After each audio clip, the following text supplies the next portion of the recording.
আরে দেখ, আমাদের নবাবজাদা হেঁটে যাচ্ছে। এই ছেঁড়া পাঞ্জাবি পরে আমাদের সামনে আসিস না, মান সম্মান সব শেষ করবি। তুই কি আমাদের এই দামি বাইকগুলোর যোগ্য নাকি? দূরে সরে দাঁড়া। স্বপ্ন দেখা ভালো, কিন্তু নিজের যোগ্যতা বুঝে দেখিস, তুই রাস্তার ধুলো হয়েই থাকবি। আজকের এই হাসিটাই আমার আগামী দিনের জেদ।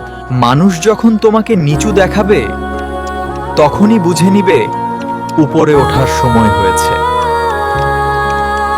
সময় কারো জন্য থেমে থাকে না, তবে সময় সবার জন্য এক থাকে না।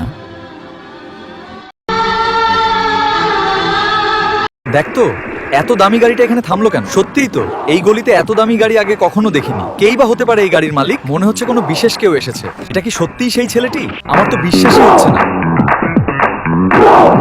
কি হলো, চেনা যায় না? আমি সেই রাস্তার ধুলো। কাউকে ছোট করার আগে মনে রাখবেন, সৃষ্টিকর্তা চাইলে পথের ভিখারিকেও রাজা বানাতে পারেন। তাই আমাদের সবার উচিত একে অপরকে সম্মান করা। পকেট আজ আমার পূর্ণ, কিন্তু তোমাদের মনটা সেই ছোটই রয়ে গেল।